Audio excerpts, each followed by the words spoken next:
This video is sponsored by Shushankar Ayurvedic Clinic. मुख्यमंत्री रहते हुए देवेंद्र फडणवीस ने अपने पद का दुरुपयोग करते हुए एक्सिस बैंक को फायदा पहुंचाया, ऐसा उन पर आरोप लगा है, जिस पर एक मुकदमा भी उन पर दायर हुआ है। मुकदमा दर्ज करने वाले व्यक्ति है मोनिश जबलपुरे, जो हमारे साथ हैं। मोनिश जी, मुझे बताइए कि ये पूरा मामला क्या है कि एक्सिस बैंक को फायदा पहुंचाने का आपने उन पर आरोप लगाया और उस पर आपने याचिका दायर की है। तो कब हुआ था ये मामला और क्या मुख्यमंत्री थे तब फडणवीस, और क्या हुआ था तब? आज बात करेंगे पूर्व मुख्यमंत्री भ्रष्टाचारी देवेंद्र फडणवीस की। 11/5/2017 का एक सर्कुलर है, वो गृह विभाग से निकला है। गृह खाता भी देवेंद्र फडणवीस के पास था। उस सर्कुलर में उन्होंने कहा है कि एक्सिस बैंक के उन्होंने लाभ बताया है कि एक्सीडेंटल इंश्योरेंस या फ्लाइट से अगर एक्सीडेंट हो जाता है तो उसके कुछ लाभ बताए। उन्होंने सिर्फ लाभ बताए, जबकि कोई भी प्राइवेट कंपनी के लिए सरकार सर्कुलर नहीं निकाल सकती। कल को कोई आएगा समोसे बेचने वाला, तो क्या उसके लिए भी सर्कुलर निकाल देगी कि हम शासन के लोगों को, हम इस समोसे वाले की तरफ से आप खरीदेंगे तो हम 5 रुपये की छूट देंगे? वो बिल्कुल नहीं निकाल सकती। फिर भी उन्होंने सर्कुलर निकाला, और वो सर्कुलर निकालने के बाद पुलिस विभाग के जो वेतन खाते थे वो उन्होंने एसबीआई से पूरे के पूरे डाइवर्ट करके एक्सिस बैंक में डाल दिए। और जाहिर सी बात है, सभी को पता है कि वो एक्सिस बैंक में उनकी धर्मपत्नी उच्च पद पर थी, यानी वहाँ पे एम्प्लॉय नहीं थी, डायरेक्टर थी। अपने पत्नी को फ़ायदा पहुँचाने के लिए उन्होंने वहाँ के सारे खाते डाइवर्ट कर दिए, जिसको लेके मैंने कंप्लेंट की। कोई कार्रवाई नहीं हुई तो मैं माननीय उच्च न्यायालय में पिटीशन दाखिल की, और हक साहब ने इसे यानी जस्टिस जो हक साहब है उन्होंने इसे पीआईएल में कन्वर्ट की। ये पीआईएल में दाखिल होने के बाद में 5 मार्च 2020 को नोटिस इशू हुआ था देवेंद्र फडणवीस के ऊपर और स्टेट के ऊपर, जिसका उन्होंने रिप्लाई आखिरी तक उन्होंने रिप्लाई फाइल नहीं किया। 2 साल होने को आ गए लगभग, तो उन्होंने रिप्लाई फाइल नहीं किया। इसलिए वापस आज कोर्ट ने उनके लिए नोटिस इशू कराया, री नोटिस इशू कराया, जिसमें आज 2 नए लोग ऐड हुए, एक्सिस बैंक और एसबीआई।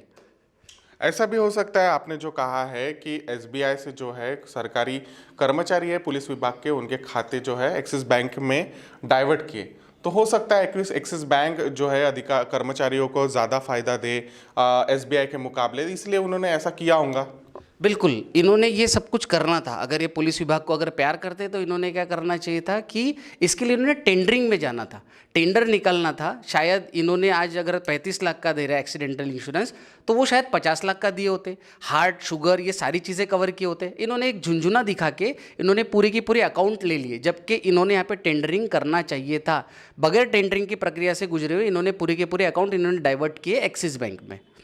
तो ऐसा क्यों किया होगा? उस पर उनका निजी क्या स्वार्थ होगा, आपको क्या लगता है? देखिए, उनकी धर्मपत्नी अमृता फडणवीस वो वहाँ पे एम्प्लॉय नहीं है, वहाँ पे डायरेक्टर है, और इनको काफ़ी एक बड़ा हिस्सा मिला है। मैं कहूँगा कि बहुत बड़ा स्कैम है ये, अगर इसकी तफ्तीश की जाए तो। कि जैसे कि अभी हम और एक बात बोलेंगे, हमने एक हमारे यहाँ के लीडिंग न्यूज़पेपर है, वहाँ पे फ्रंट पेज की न्यूज़ आई थी कि ऐसे संजय गांधी निराधार योजना में गोलमाल, और उसमें लिखा था कि ऐसे मिलता है लाभार्थियों को अनुदान। और इसमें सारी चीज़ें अगर हमने तथ्यों से अगर हमने देखे तो इसमें पता चलता है कि एक्सिस बैंक के जो मैनेजर है वो उसमें स्टेटमेंट देते हैं कि हमारे पास में एक भी केस पेंडिंग नहीं है, और ऐसे मिलता है लाभार्थियों को अनुदान में अगर हम जाकर देखें तो हमको पता चलता है कि स्टेट गवर्नमेंट एक्सिस बैंक को पैसा देती है और एक्सिस बैंक डाइवर्ट करती है लाभार्थी के खाते में।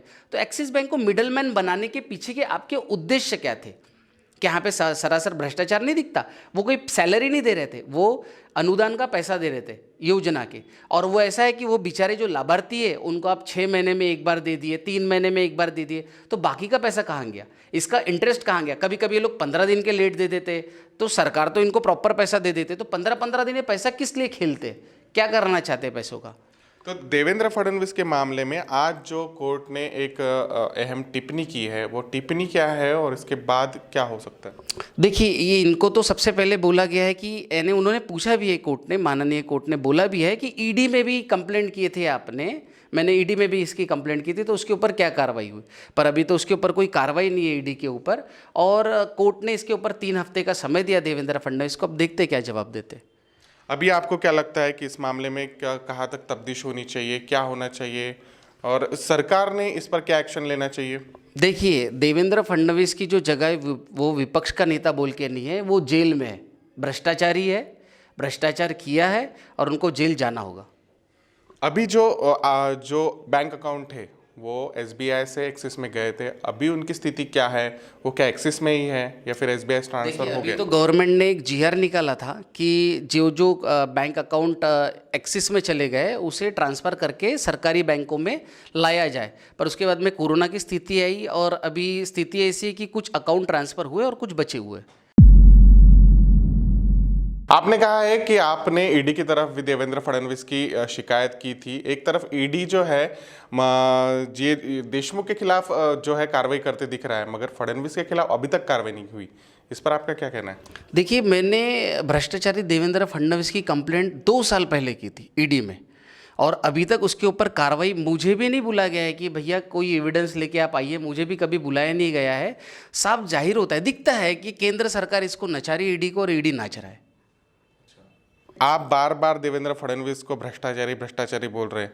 आपके पास ऐसा क्या है कि आपके पास कुछ मामले हैं उनके कि आप उनको भ्रष्टाचारी बोल रहे हैं? देखिए, ये नहीं है, इनकी एक एक्सिस बैंक वाली केस है जो डाला हूँ मैंने विथ एविडेंसेस है पूरी। साथ ही साथ मैंने PSI भर्ती घोटाला भी उनके ऊपर डाला हुआ है, जिसकी अभी 21 तारीख को सुनवाई होने वाली है। फिलहाल इस मामले में जो है कोर्ट ने 3 हफ्ते के अंदर जवाब दायर करने के लिए बोला गया है। अभी देखना ये होगा कि देवेंद्र फडणवीस और संबंधित विभाग इस पर क्या जवाब देते हैं कोर्ट में, उसके बाद क्या होता है, और इसके बाद जब कोर्ट इस पर निर्णय देगा उसके बाद ही पूरी स्थिति क्लियर हो पाएगी। कैमरा पर्सन दिलेश हजारे के साथ मैं प्रकाश शुक्ला और महाराष्ट्र न्यूज़ 24 नागपुर। 77 वर्षों से आयुर्वेद की सेवा में अग्रसर शिवशंकर आयुर्वेदिक एजेंसी अनुभवी वैद्य एवं डॉक्टर द्वारा जटिल एवं जीर्ण रोगों पर विशेष आयुर्वेदिक उपचार उपलब्ध। सभी प्रतिष्ठित कंपनियों की दवाइयों तथा सभी प्रकार की काश औषधियाँ, दिव्य वनौषधि, जड़ी बूटियाँ तथा अनेक पाउडर मिलने का विश्वसनीय स्थान। हमारे यहाँ श्री बालाजी तांबे, श्री स्वागत जी तोड़कर, धनंतरी फार्मेसी, दूधपापेश्वर, बैद्यनाथ, सांडू, व्यास, पुंजा, रसशाला पुणे, डाबर, चिरायू, मधु, डायबिटीज, चूर्ण, हिना पैक, शिकाकाई मसाला, फेस पैक आदि सभी प्रतिष्ठित कंपनियों की आयुर्वेदिक दवाइयाँ उपलब्ध है। हमारा पता शिवशंकर आयुर्वेदिक, डॉक्टर मंगला केतकर हॉस्पिटल के सामने, महाजन मार्केट के पास, टेम्पल बाजार रोड, सीताबर्डी, नागपुर।